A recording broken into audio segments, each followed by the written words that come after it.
Hello, everyone, and welcome to our final journey here with the NCAA Championship preview. We are talking all of the throwing events. We are joined by a friend of mine, former teammate, now also track and field podcaster with Throwers Chat, Zach Delker. Zach, thanks for joining us, man. Appreciate it. Yeah, thanks, Colin. Thanks for having me. Excited to talk about the throws.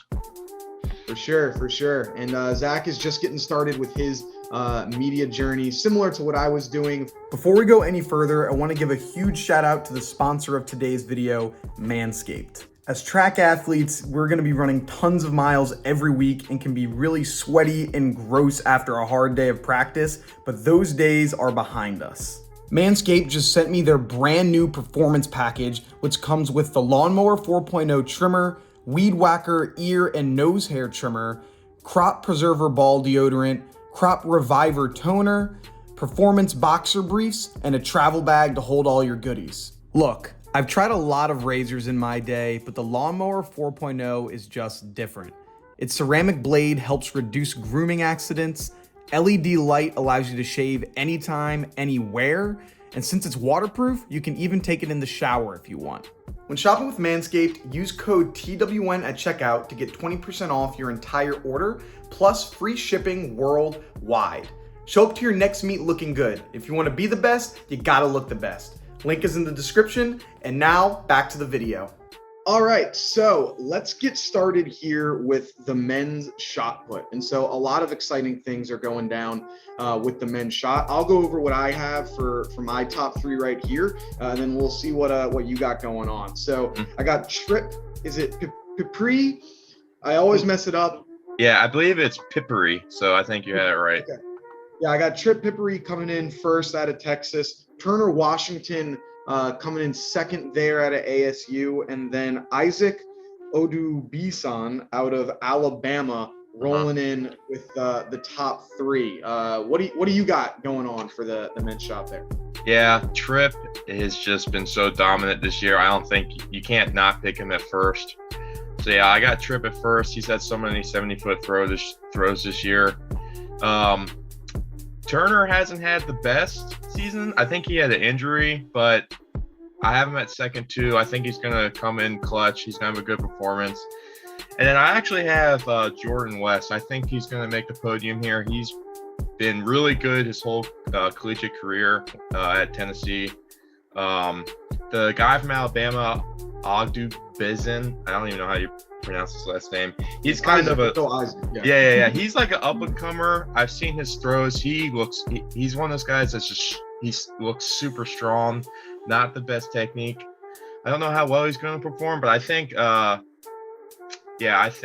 West is going to sneak in there for third.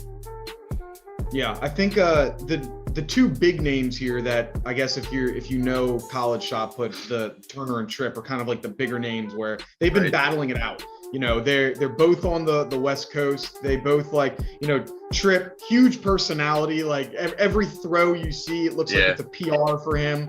And he's second in indoors this year. He was second last year. He won in 2019. Also second in indoors in 2019. Only person that's really been able to beat him at these major meets has been Turner, who he's got the indoor national record. He won last year. And so I think he just shows up to the big moments, even though he hasn't been having the year we expect of him. Like he shows up when it matters the most.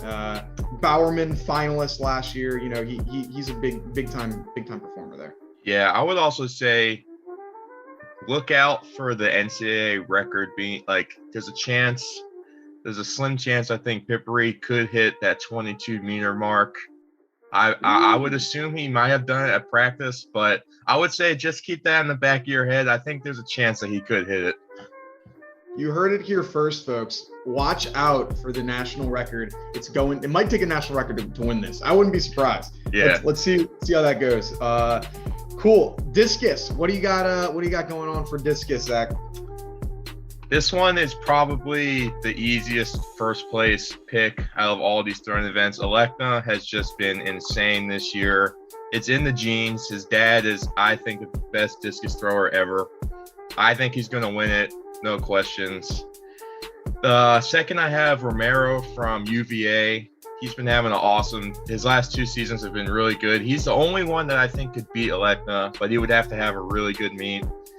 And then I actually have Turner Washington's teammate coming in at third, Mullings from Arizona State. He's been having a great year, lots of PRs, but I wouldn't count Turner out. I think it's going to be a battle between Turner and his teammate for third place.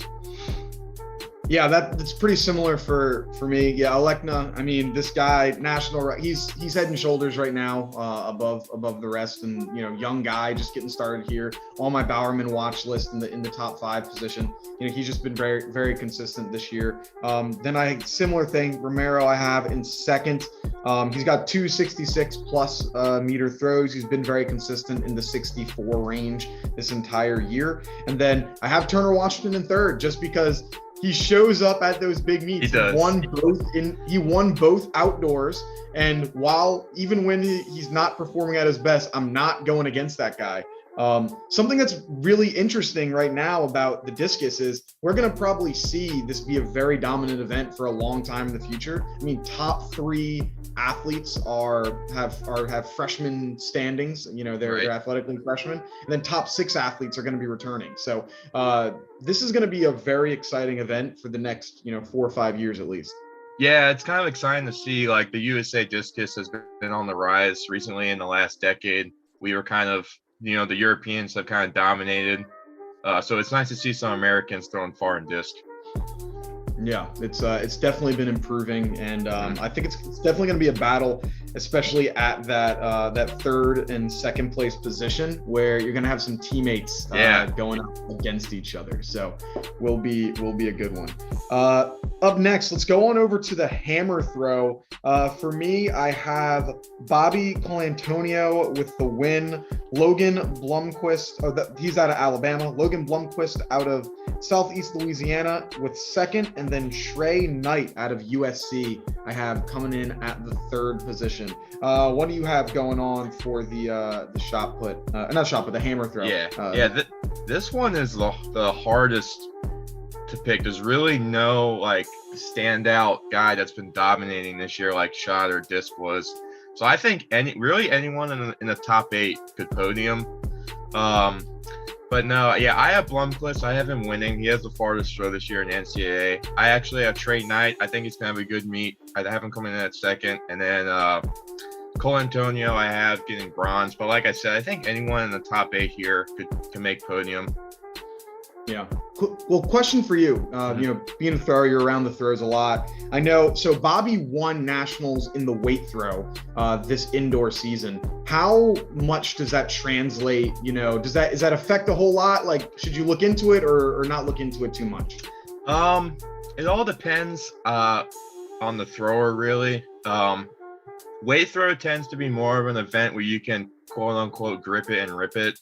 Not really worry about your technique a whole lot. Just kind of rely off of adrenaline and strength and just rip the hell out of it at the end. Hammer is more unforgiving. There's certain things you can't get away with in hammer. But a guy at this caliber that is really good at both. So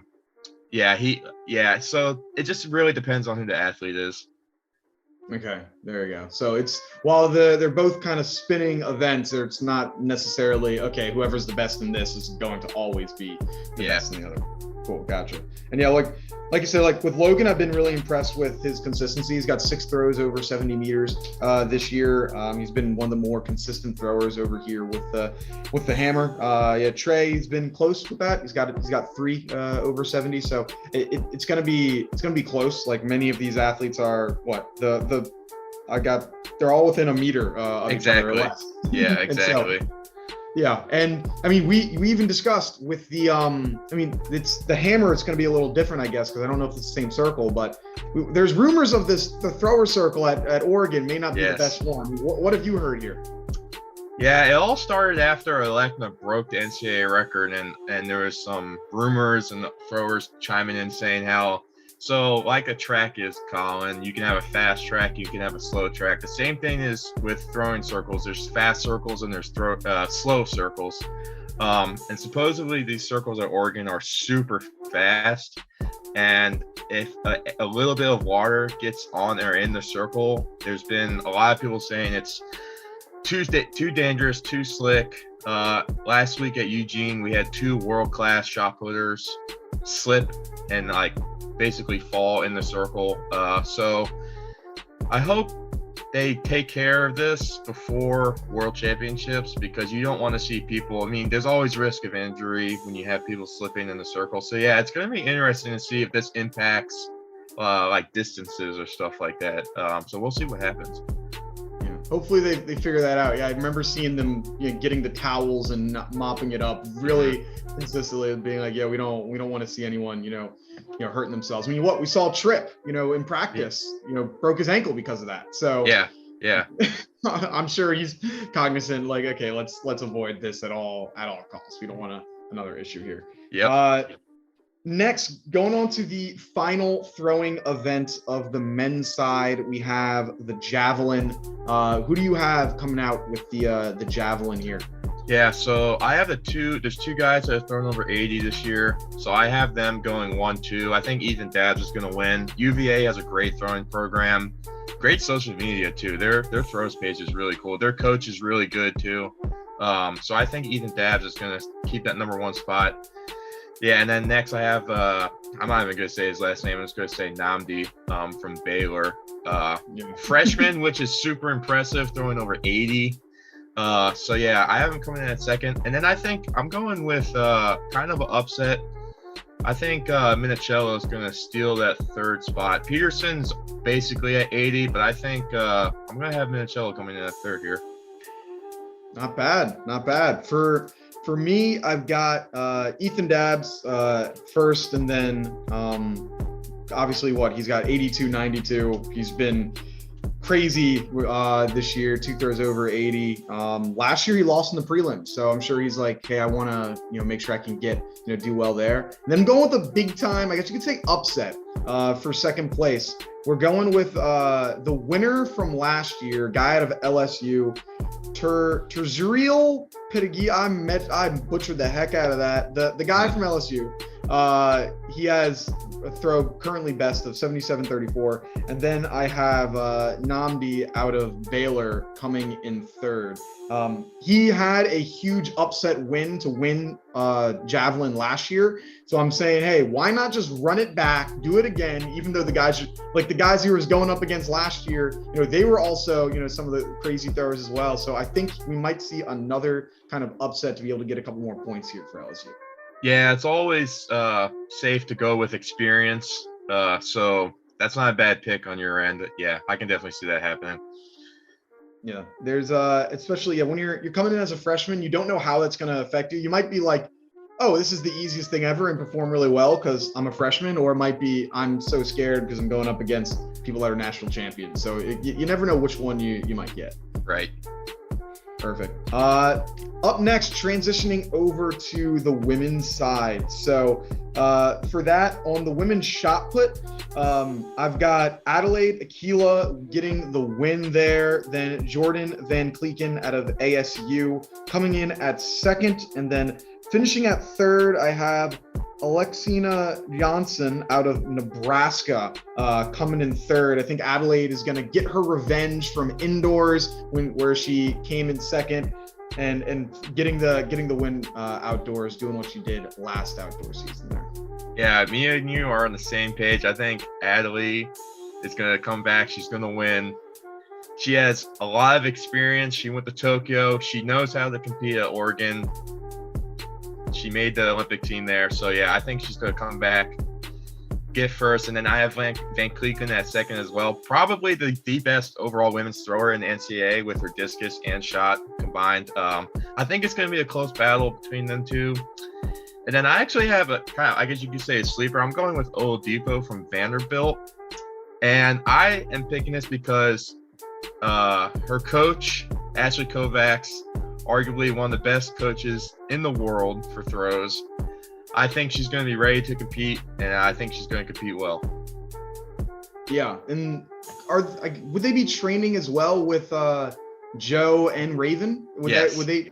Okay, Yeah. so there you go. That helps a lot. When your training group is Joe Kovacs and Raven Saunders, two of the best, shot putters on the men and women's side. You're Yes. in a good spot. So yeah, that's not a bad pick. I'm thinking, Alexina, she had a big PR at Big Ten. She's been consistent in the mid 17 range, so she's been doing pretty well for herself. And coming in second, right behind Adelaide in the Big Tens, that's pretty good. So I've always been a fan of, if you can PR very recently, like that's good. Like if your PRs are coming in May and maybe late April, then I feel a little bit better about you there.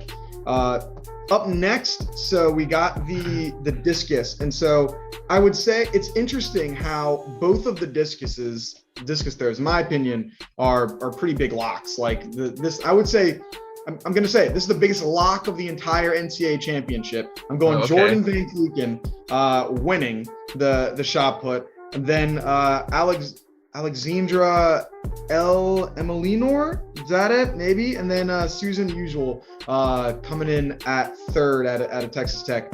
Jordan has a 4-meter lead on the entire field. She has been consistently over 63 meters, which is still 2 meters farther than the entire field. She has just been head and shoulders above the entire competition, former champion last year. I just don't see any way she's going to drop 4 meters to even allow people in the same stratosphere as her.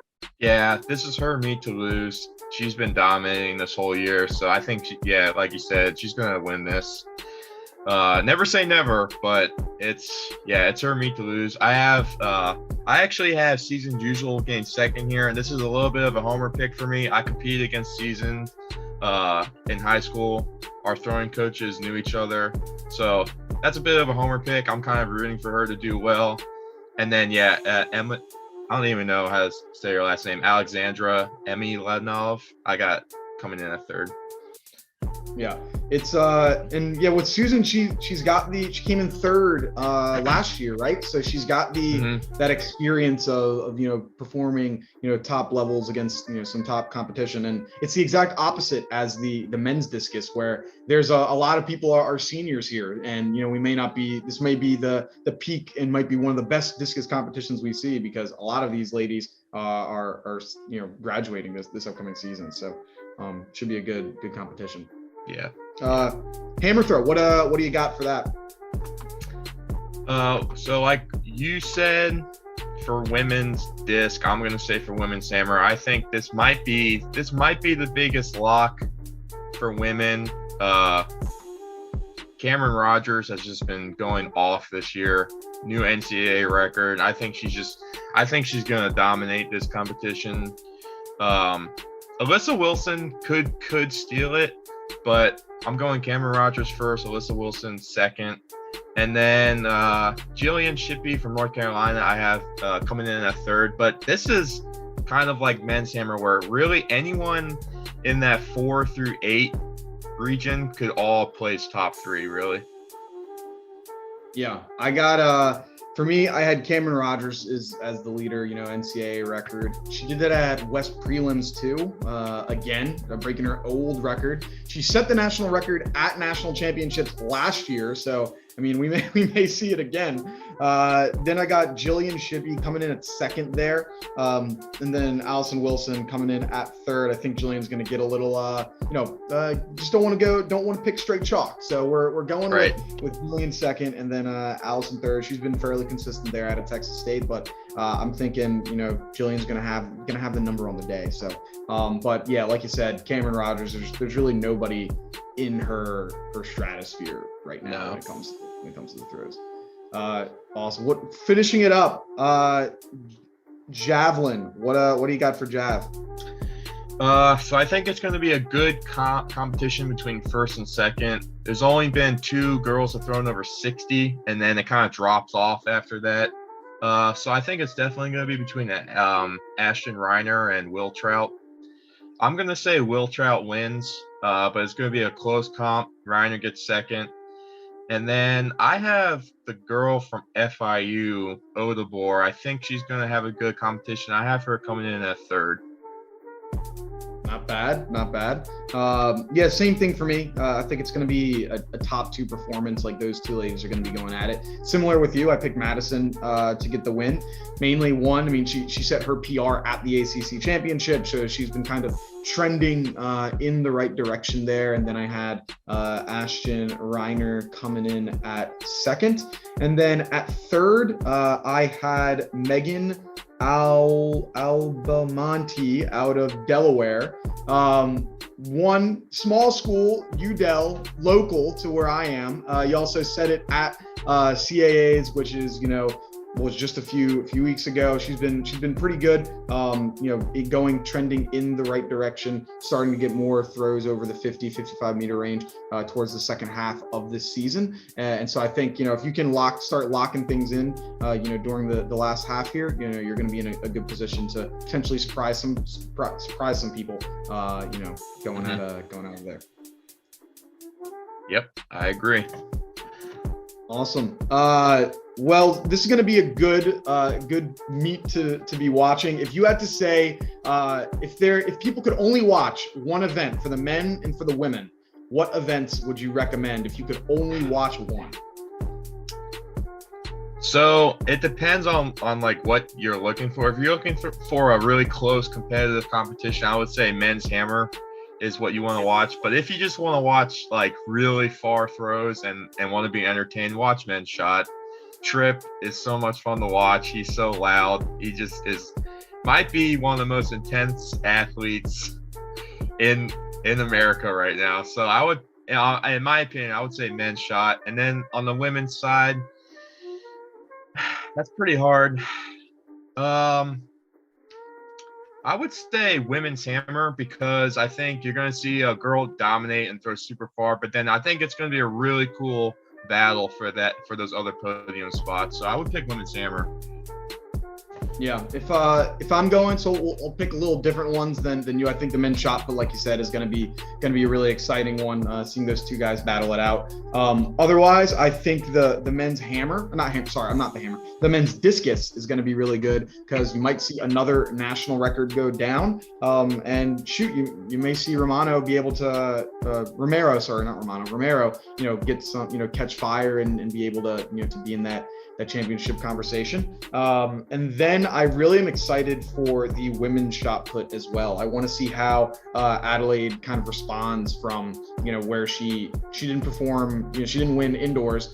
She's been one of the best throwers in America. How is she going to respond? And, to Jordine, who had the meet of her lifetime in indoors, throwing a massive PR. How are we going to see that response? So those would be my 2 must-watch competitions this year. Yeah, no, I agree with that. Women's shot's going to be really cool to watch. I'm really excited to see what happens. Perfect. Awesome. Well, Zach, thank you so much for joining us here for the NCAA Championship preview for the throwing events. Where can people go to hear a little bit more about what you got going on? Throwers Chat, what can people expect for you in the future here? Yeah, so Throwers Chat. We're on Instagram, YouTube, and Spotify. Look us up, Throwers Chat, and we're gonna have a lot of cool debates, discussions, talking about the history of the throws, the future of the throws. We're gonna try to get as many interviews as we can. It's gonna be a lot of fun. If you enjoy conversations and debates and things along those lines with the throws and just track and field in general, you should definitely check us out. Awesome. Well, thank you so much, Zach. And thank you to everyone who's listened. This has been another episode of Track World News and our second annual NCAA Championship preview. If you want more content, go follow us over on Instagram at Track World News. Also, subscribe to our YouTube channel, which is Track World News as well. Thanks for listening. Have a good one. Peace.